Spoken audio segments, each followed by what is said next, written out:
started with a knock, then a whisper, then a candle still burning. Tonight, it knows where you sleep.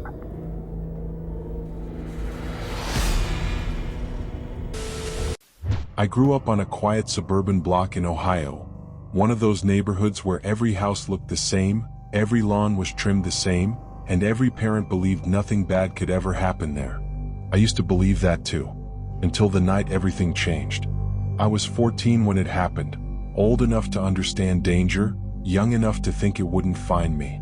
My parents had left town for a weekend trip, so I was staying at my friend Tyler's house just a few blocks from mine.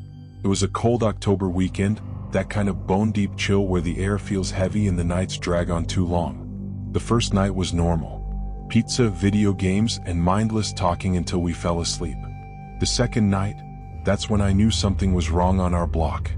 Around 10:30 p.m., Tyler's dog, Scout, started growling at the back door. Not barking, growling. Low, steady, with her ears pinned back and her body stiff. Tyler looked up from his controller. "Probably a raccoon," he said. But Scout never growled at raccoons. I'd been at his house 100 times. She'd bark, lunge, scratch at the door. This growl was different, like she wanted to warn us. I walked to the sliding glass door. The backyard was pitch black except for a street lamp behind the fence that barely illuminated anything. That's when I saw it. Someone was standing at the fence, perfectly still, tall, facing the house. At first I thought it was a shadow, just the way the light hit a tree. But then the figure stepped sideways and the street lamp caught the outline of a man. A hood, shoulders hunched, hands at his sides, facing directly toward the door. "Tyler," I whispered, "someone's out there." He joined me at the door, squinting. "Dude, what the hell?" The figure didn't move for at least 15 seconds. It just stood there, head tilted slightly like it was listening. Then, slowly, it walked away into the darkness behind the fence. We both backed away from the door. "Should we call your parents?" I asked. Tyler shook his head. "They'll freak out. Probably just some drunk guy cutting through backyards." I wanted to believe him. Really, I did. But deep down, something told me we weren't being watched by a drunk guy. It felt calculated, intentional. And it was only the beginning. The knock around 1 a.m., the knock came. Not on the front door. Not on the back door. On the bedroom window. One sharp knock. Then another. Then 3 more in quick succession. Tyler shot out of bed, pale as the moonlight washing across the carpet. "Don't move," he whispered. We stood frozen in the darkness. The knock stopped. The room was silent, too silent. Even Scout wasn't making a sound. Then, slowly, the blinds shifted. Just slightly. Just enough to show movement on the other side. Someone was lifting them with their fingers. Tyler grabbed my arm as the blinds lifted high enough to see an eye staring inside. Not a normal eye. What? Unblinking. The white looked grayish. The pupil was huge, swallowing almost the entire iris. It wasn't an expression, it was an observation. Cold and emotionless. The eye locked on us. I don't know how long it stared. It felt like hours, but it was probably 10 seconds. Then the blinds fell, and footsteps sprinted away from the house. We didn't sleep after that. The figure across the street by morning, Tyler's parents were still hours away from coming home, and I didn't want to spend another night there. I walked back to my street with Tyler, planning to grab a few things from my house and stay at my neighbor's place until my parents returned. The houses looked normal in the daylight, but something felt off, like the entire street was holding its breath. "Bro," Tyler said suddenly, "don't look now, but is that your house?" I looked. A figure was standing outside my backyard fence. Same height, same hood, same frozen posture, facing my house, facing my bedroom window. I stopped walking. "How long do you think he's been there?" I whispered. Tyler shook his head. "We need to get an adult. Right now." But before we could move, the figure did something impossible. It vanished. Not walked away. Not ducked down. Just flickered like bad TV static and disappeared behind the fence. Tyler stepped back. Nope. I didn't just see that. But we both did. I felt sick. Whatever had been watching us last night wasn't human. Or if it was, it wasn't just human anymore. Going inside against Tyler's protests, I went inside my house. I don't know why. Maybe I thought I could get proof, or maybe I just needed to face whatever was happening instead of running from it. The air inside was cold, colder than outside. My footsteps echoed differently, like the house was empty in a way it had never been before.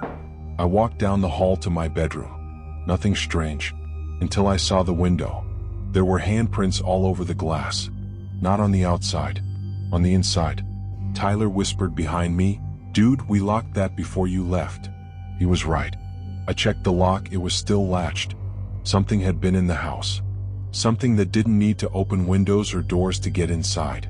As I stared at the handprints, something else caught my eye. The marks weren't fingerprints. They were smudged, elongated, almost claw-like. 5 long streaks on each hand. No defined tips. No rounded human prints. "Bro," Tyler said shakily, "we need to leave. Now." We backed out of the room slowly. And that's when we heard it. From the living room, a slow, dragging breath. Not human. Deep, rattling like air being pulled through a broken instrument. We ran. The road as we sprinted out of my house, I looked back through the front window and froze mid-step. The figure was standing inside my living room. Not behind the glass. Not in the shadows. Inside my house. Right behind the couch. Staring directly at me. His head tilted slowly to the right, an unnatural 45-degree angle, like he didn't understand how human necks worked. Then he smiled. Not with lips. With his eyes. They stretched wider, glowing faintly like something was alive behind them. My whole body locked with terror. Tyler grabbed my arm and yanked me. "Go. Go." We bolted down the street until we reached the main road. We didn't stop running until we reached a gas station 2 blocks away. The ending? Police checked my house. Nothing was disturbed. No footprints in the yard. No signs of forced entry. No signs of anyone hiding inside. They told us it was probably a trespasser or our imagination. But they didn't see what we saw. They didn't hear that breathing. They didn't see the way the blinds lifted slowly, deliberately. My parents sold the house a month later. We moved across the state. But the story doesn't end there. Because 2 weeks ago, Tyler sent me a picture. A blurry photo taken from his bedroom at night. Of a man standing in his backyard. Tall, hooded, facing the window. The caption under the photo was just one sentence. "It followed us." And last night, for the first time in 10 years, I heard a knock on my bedroom window. I rented a small off-campus house for the semester. My parents helped me pay for it, and honestly, I thought I had lucked out. The place wasn't fancy, but it was quiet and close to school. For the first week, everything felt completely normal. Too normal, maybe. Then the weather turned. One Thursday evening, heavy rain started hammering the roof. I was lying on the couch scrolling through my phone when I heard something sliding across the hallway floor. Not fast. Slow. Like wood dragging against wood. I froze and listened. Nothing. I told myself the noise came from the old flooring expanding in the humidity. I went back to my phone, pretending it didn't bother me. Later that night, the power flickered twice. Once when I was brushing my teeth, and again after I got into bed. The second time, I thought I heard a soft knock from somewhere inside the house. One quick tap like a fingertip on drywall. I sat up, waited, listened, and when nothing followed, I forced myself to sleep. The next morning, I found something strange in the kitchen. One of the cabinet doors was wide open, and a roll of paper towels had fallen onto the floor. I definitely didn't leave it like that, but I brushed it off. Old house, loose hinges, whatever. 2 days later, the rain came back. Harder. The kind of steady, miserable rain that shuts down your whole day. I was stuck in the house, feeling groggy and lightheaded for some reason. I spent most of the afternoon lying in the living room, half asleep with the TV on low. That was when I heard footsteps upstairs. The house had only one bedroom upstairs and I never used it. The sound wasn't loud, it was subtle, like someone lightly pacing across the carpet. My heart started pounding, but I forced myself to check it out. The upstairs bedroom door was closed. I stood there listening. No footsteps now, just the faint hum of the rain. When I pushed the door open, the room was empty. But something was off. The curtains were swaying even though the windows were shut. That night it got worse. Around 2 a.m., I woke up to the sound of something tapping directly above my bed. A slow, rhythmic tapping, coming from behind the attic door access panel in the ceiling. I sat up, breathing hard. The tapping stopped, then started again faster. I grabbed my phone flashlight and slid a chair under the attic panel.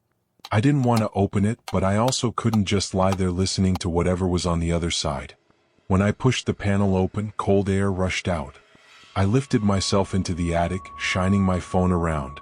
The attic was empty except for some insulation and a couple of plastic storage bins. No animals. No boxes moved. No explanation. I lowered myself back down, but before I could close the panel, something whispered right next to my ear. A child's whisper. Clear, close, and deliberately playful. Come back. My whole body locked up. I jumped off the chair, slammed the panel shut, grabbed my keys and ran out of the house wearing only a hoodie and socks. I sat in my car shaking until the sun came up. The next morning I told my parents everything. They didn't argue. They didn't even question it. They helped me move out the same day. I still drive by that house sometimes. It's always dark, always empty, always quiet. But every time I stop at the light across the street, I swear I see something in the attic window. Something small. Something watching. My name is Alex. I was 19, broke, and took a gig cleaning for this rich widow named Evelyn.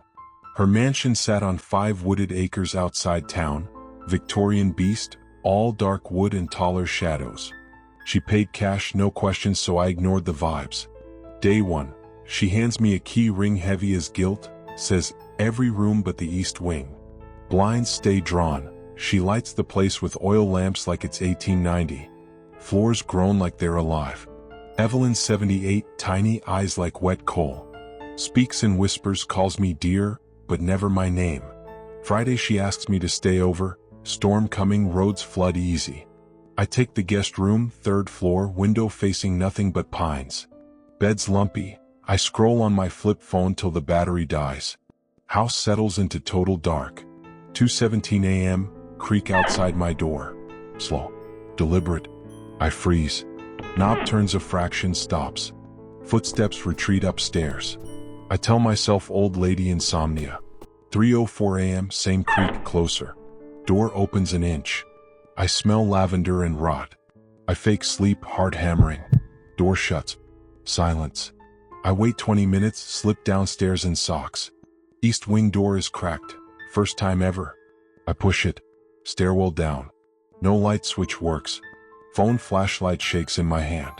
Bottom step. 2 antique chairs face each other. On them, 2 mummified bodies in Sunday best. Woman's wig askew, man's tie perfect. Skin like leather pulled over bone. A single candle gutters between them. Footsteps overhead. Thud, thud. Evelyn descending. I duck behind a moth-eaten sofa. She reaches the bottom, candle in one hand, carving knife in the other.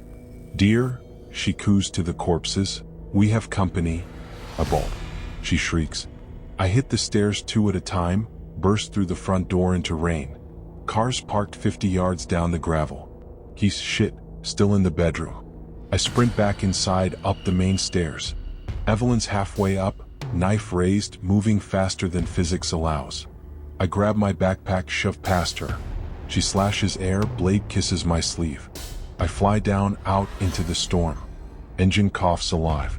Headlights catch her in the doorway, wig now on her own head, 2 silhouettes motionless behind her. I never went back for the paycheck. Sometimes my rear view still shows that candle flicker in the trees.